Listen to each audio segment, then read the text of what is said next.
मान लीजिए आज से 2 साल पहले आपने एक ब्रांड न्यू स्मार्टफोन खरीदा था 50,000 रुपीज का। आज आप उसे मार्केट में अगर बेचने जाते हैं तो क्या आपको 50,000 रुपीज वापस मिलेंगे? बिल्कुल नहीं। 20,000 रुपीज में मुश्किल से ही मिले। क्या मोबाइल पर स्क्रैचेस आ गए हैं, या बैटरी वीक हो गई है, या मार्केट में नए मॉडल आ गए हैं? ये जो 30,000 की वैल्यू गिरी है, इसे ही इकोनॉमिक्स में कहते हैं depreciation. So hello everyone, welcome to my channel Economics Classes by Nidhi ma'am. Here we make economics simple and easy to understand. So आज का जो ये वीडियो है इसमें मैं आपको डेप्रिसिएशन के बारे में बताने वाली हूँ। मैं ये डेप्रिसिएशन इसलिए बता रही हूँ क्योंकि मेरा जो नेक्स्ट जो टॉपिक रहेगा वो रहेगा इन्वेस्टमेंट, और इन्वेस्टमेंट में ग्रॉस एंड नेट इन्वेस्टमेंट समझने के लिए स्टूडेंट्स को डेप्रिसिएशन पता होना बहुत ज़रूरी है। इसके लिए मैंने डेप्रिसिएशन का एक अलग से वीडियो बनाया है। सो आज हम देखते हैं what is depreciation. In economics depreciation means होता है loss in the value of fix asset. मतलब जो भी हम असेट प्रोडक्शन में प्रोड्यूसर जो यूज करता है, असेट मतलब उसकी फिक्स कैपिटल को जो वो यूज करता है प्रोडक्शन के लिए, उसकी वैल्यू का धीरे धीरे कम होते जाना ड्यू टू किसके कारण? Normal wear and tier. Normal wear and tier means होता है कि जो हम डेली किसी चीज को यूज करते हैं तो क्या उसकी वैल्यू सेम टू सेम रहेगी? ऑब्वियसली नहीं, उसकी वैल्यू जो है वो धीरे धीरे कम होती जाती है। या फिर पैसेज ऑफ टाइम, टाइम के साथ साथ भी आपकी जो असेट रहती है उसकी वैल्यू कम होती जाती है। For example car. आज आप अगर एक मार्केट में जाके आप अपनी कार खरीदते हैं, राइट? आपने शोरूम से कार जैसे ही नीचे उतारी रोड पर, उसकी वैल्यू तुरंत ही कम हो जाती है। आप ये सोचेंगे कि आप ब्रांड न्यू आज आपने कार खरीदी, उसके 10 मिनट बाद ही आप वापस अगर शोरूम पे जाके बोलते हैं मुझे ये कार नहीं चाहिए, आप इसको रिटर्न कर दीजिए, तो क्या आपको सेम टू सेम रुपीज वापस मिलेंगे? बिल्कुल नहीं। कार नीचे उतरते ही उसकी वैल्यू जो है वो कम हो जाती है। तो इसे ही हम क्या कहते हैं? डेप्रिसिएशन। एक और रीजन होता है एक्सीडेंटल डैमेज। या तो एक्सीडेंटल डैमेज हो गया, उसके कारण भी उसकी वैल्यू जो होती है वो क्या हो जाती है? डाउन हो जाती है। या फिर एक्सपेक्टेड ऑब्सोलेंस। ये एक्सपेक्टेड ऑब्सोलेंस मीन्स व्हाट?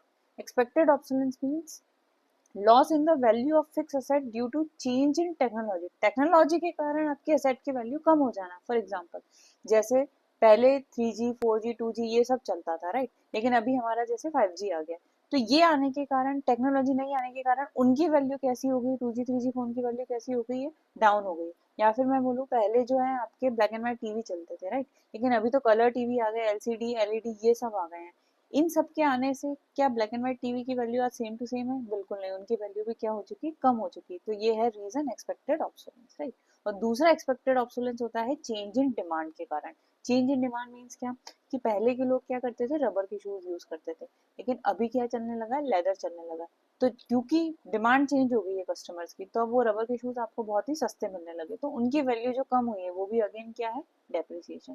तो डेप्रिसिएशन मीन्स होता है कि फिक्स असेट की वैल्यू का धीरे धीरे कम होते जाना due to normal wear and tear, या फिर एक्सीडेंटल डैमेज, या पैसेज ऑफ टाइम, या एन एक्सपेक्टेड ऑब्सोलेट। इन सब के कारण उसकी वैल्यू का धीरे धीरे कम होना, उसे ही हम क्या कहते हैं?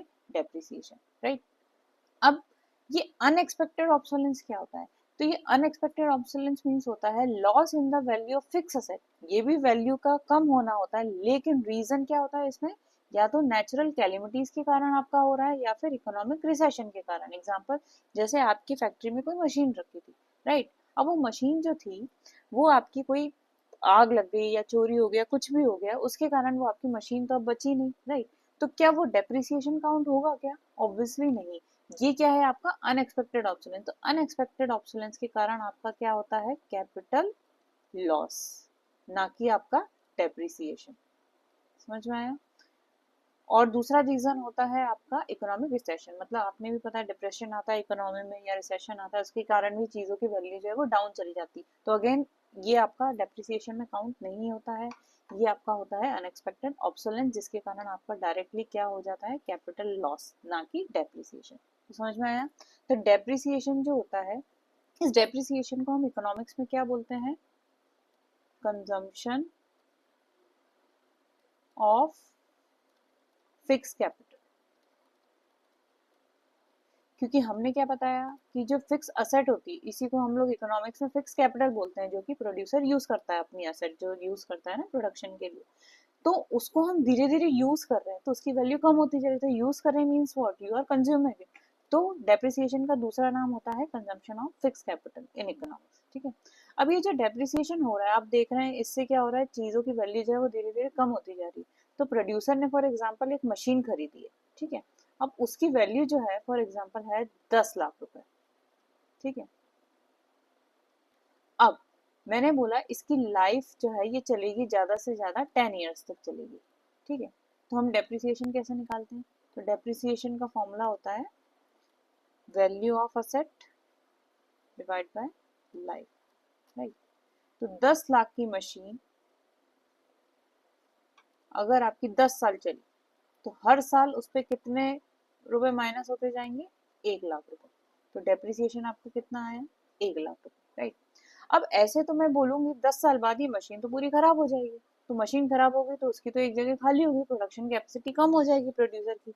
तो इस सिचुएशन को हैंडल वो कैसे करता है? तो इस सिचुएशन को हैंडल करने के लिए ये जो प्रोड्यूसर होते हैं ये बनाते हैं डेप्रिसिएशन रिजर्व फंड, या इसको अपन लोग प्रोविजन फॉर डेप्रिसिएशन भी बोलते हैं। अब ये क्या होता है? तो आपने जैसे देखा होगा हम हमारी मनी को गुल्लक में जैसे सेव करते जाते हैं कि फ्यूचर में कभी जरूरत पड़े तो आप उसको पैसे को यूज कर सकें, तो सेम डेप्रिसिएशन रिजर्व फंड भी उसी तरीके का होता है। कैसे काम करता है? जैसे मुझे पता है मैंने ये मशीन खरीदी है 10 लाख रुपए की और ये ज्यादा से ज्यादा 10 साल चलेगी, आज से 10 साल के बाद इसकी वैल्यू कितनी हो चुकी होगी? 0। तो मुझे पता है वैल्यू को मैंने जब लाइफ से डिवाइड किया तो हर साल उसकी वैल्यू कितनी कम होती जाएगी? 1-1 लाख रुपए कम होती जाएगी। तो मैं एज ए प्रोड्यूसर क्या करूंगी, जैसे ही 1 साल हुआ मुझे पता है इसकी वैल्यू 1 लाख रुपए कम हो गई, तो मैंने इस फंड में 1 लाख रुपए डाल दिए। फिर जैसे ही दूसरा ईयर आया मैंने फिर पता चला इसकी 1 लाख फिर कम हुई, तो मैंने इसमें फिर 1 लाख रुपए डाल दिया। तो ऐसे में पूरे 10 साल तक इसमें 1-1 लाख रुपए डालती रहूंगी। तो at the end of the 10th year जब मेरा 10वां साल आ जाएगा उस टाइम पे इस फंड में कितने रुपए हो चुके होंगे? 10 लाख रुपए हो चुके होंगे। और ये जो मशीन है ये तो कैसी हो चुकी होगी? ऑब्सोलेट, खराब हो चुकी होगी। तो अब मैं क्या करूंगी, इस मशीन की जगह मैं इस 10 लाख रुपए से क्या करूंगी? रिप्लेस करके न्यू मशीन लेके आ जाऊंगी, राइट। तो इससे क्या हुआ? इससे मेरी प्रोडक्शन कैपेसिटी में कोई चेंज नहीं आया, कमी कुछ नहीं आई, ना ही आउटपुट में कोई चेंज आया। प्रोडक्शन आपका उतना का उतना ही रहेगा, उसमें आपका कोई भी चेंज नहीं आएगा। तो ये डेप्रिसिएशन रिजर्व फंड जो है ये प्रोड्यूसर किस लिए बनाते हैं? अपनी कैपेसिटी, प्रोडक्शन कैपेसिटी, अपनी स्केल को मेंटेन रखने के लिए कि उसके आपका प्रोडक्शन जो है या आउटपुट जो है वो कम ना हो, right. So this is depreciation reserve fund. अगर ये नहीं होता तो क्या होता? तो क्या ये जो मशीन आज खराब हुई है 10 साल बाद, तो क्या आप उसकी जगह कुछ कर पाते? आपके पास पैसा कहाँ से आता? एकदम से नहीं आ पाता। आज वो जगह जो है वेकेंट हो जाती। लेकिन क्या आपके पास आज ये 10 लाख रुपए हैं तो क्या आप उसकी जगह रिप्लेस कर सकते हो? बिल्कुल मैं उसकी जगह इसको रिप्लेस कर सकती हूँ। इसीलिए इस डेप्रिसिएशन का एक और नाम होता है रिप्लेसमेंट कॉस्ट। आप जब नेशनल इनकम के न्यूमेरिकल करेंगे ना तो आपको उसमें डेप्रिसिएशन 2-3 नाम से आएगा। कभी कंजम्पशन ऑफ फिक्स कैपिटल बोलेंगे, कभी रिप्लेसमेंट कॉस्ट बोलेंगे, तो आपको कंफ्यूज नहीं होना। This is the depreciation, right. So आपको इस वीडियो से समझ में आया डेप्रिसिएशन क्या होता है? Loss in the value of fix asset due to normal wear and tear और एक्सीडेंटल डैमेज और passage of time and expected obsolescence. Expected obsolescence में आपका आता है चेंज इन डिमांड और चेंज इन टेक्नोलॉजी के कारण वैल्यू का कम होना, राइट। तो ये सब रीजन होते हैं डेप्रिसिएशन के। और ये जो अनएक्सपेक्टेड ऑब्सोलेंस होता है this is again loss in the value of fix asset but due to natural calamities या फिर इकोनॉमिक रिसेशन के कारण वैल्यू का कम होना। तो ये आपके उसमें रहता है कि हाथ में रहता है क्या कि आज आग लगने वाली है या चोरी होना, ये तो आपको पता ही नहीं होता है। तो इसको आप क्या डेप्रिसिएशन में काउंट करोगे? Obviously not. इससे आपका क्या होता है? डेप्रिसिएशन नहीं, इससे आपका डायरेक्ट क्या होता है? Capital loss. और इससे बचने के लिए फिर लोग क्या करते हैं? इंश्योरेंस वगैरह करवाते हैं, राइट। जैसे डेप्रिसिएशन से बचने के लिए हम लोग ने डेप्रिसिएशन रिजर्व फंड बनाया था ना, वैसे ही कैपिटल लॉस से बचने के लिए लोग इंश्योर करा के रखते हैं कि कभी आग लग जाएगी तो हमको इतने रुपए मिलेंगे, ऐसा कुछ। समझ में आया? So this is all about depreciation. अगर आपको ये वीडियो अच्छा लगा तो आप मेरे चैनल को सब्सक्राइब करिए and if you want to get more about economics please join my class.